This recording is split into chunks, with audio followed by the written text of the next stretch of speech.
Salut les mecs, une nouvelle vidéo, un nouveau débrief. Aujourd'hui, ce Chelsea contre Real Madrid, c'est parti.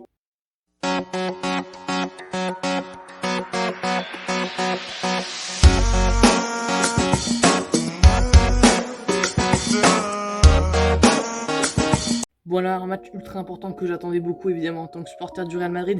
Et on va le débriefer directement. Il y avait eu 1-1 donc à l'aller au Di Stefano. Et maintenant donc les amis, on va passer directement aux compositions du match. Déjà du côté de Chelsea, on n'a pas changé, clairement c'était comme à l'aller. Avec Edouard Mendy dans les buts, Christensen, Thiago Silva et Rudiger pour les 3 défenseurs centraux, Jorginho en 6, Azpilicueta et Mount pour les 2 pistons, Jorginho, Chilwell et Kanté, enfin en fait non, Chilwell était plus en latéral gauche, enfin en piston gauche, et Mount était plus à droite, ou plus au milieu, et Azpilicueta était à droite, et en plus on avait Havertz et Werner. Et du côté du Real Madrid, on avait enfin une compo à 4, mais parfois en fait ça passait plus à 3 les amis, avec des Militao, des Ramos, des Nacho en défense centrale. On avait Thibaut Courtois dans les buts, on avait Vinicius Junior et Mendy pour les 2 pistons, Mendy qui était pas mal d'ailleurs, Casemiro, Kroos, Modric pour les 3 milieux, et Hazard et Benzema en attaque. Voilà, Hazard c'était un peu, et Benzema c'était plus des électrons libres. Et du coup voilà, maintenant pour les enjeux du match, c'était simple, c'était de gagner pour les 2 équipes évidemment.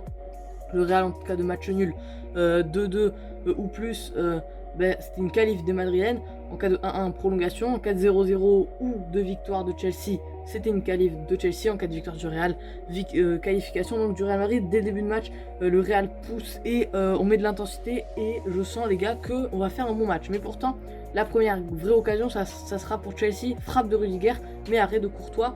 Quelques minutes après, Mount va essayer de centrer, mais ça va être finalement sorti par Courtois.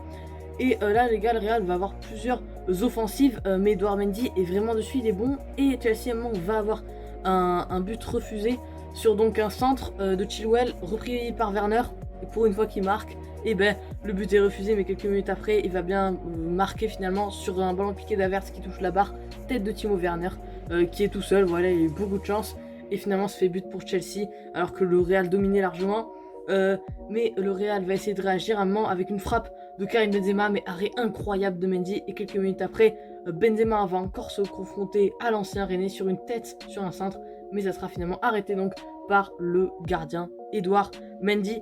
Donc voilà, un match assez compliqué pour le Real Madrid qui domine tout ça, mais on fait trop d'erreurs, on fait trop d'erreurs, des manques de communication, du manque de professionnalisme parfois, et clairement on fait trop d'erreurs.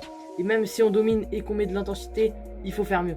Et les amis, en seconde période, Chelsea va essayer d'être transcendant sur un corner, tête de Thiago Silva, mais qui va passer juste à côté du but donc de Thibaut Courtois. Et là les gars, Chelsea, les occasions ça va clairement s'enchaîner. Frappe un moment d'Havertz, mais ça va être arrêté, un arrêt miraculeux de Courtois. Un moment, on va avoir Hazard qui va avoir une occasion qui frappe, mais sera arrêté par Edouard Mendy.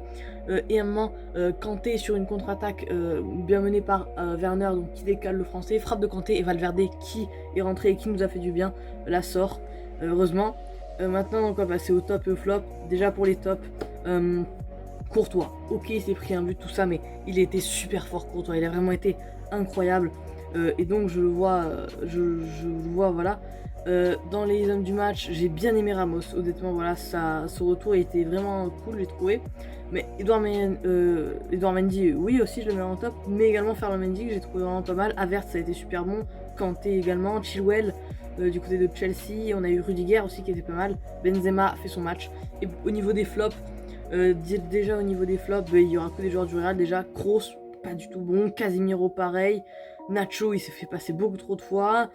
Et je pense que c'est tout. Bonne nuit, c'est la fin de cette vidéo, j'espère que ça vous aura plu. Les gars, seule chose que je viens de vous dire, c'est salut.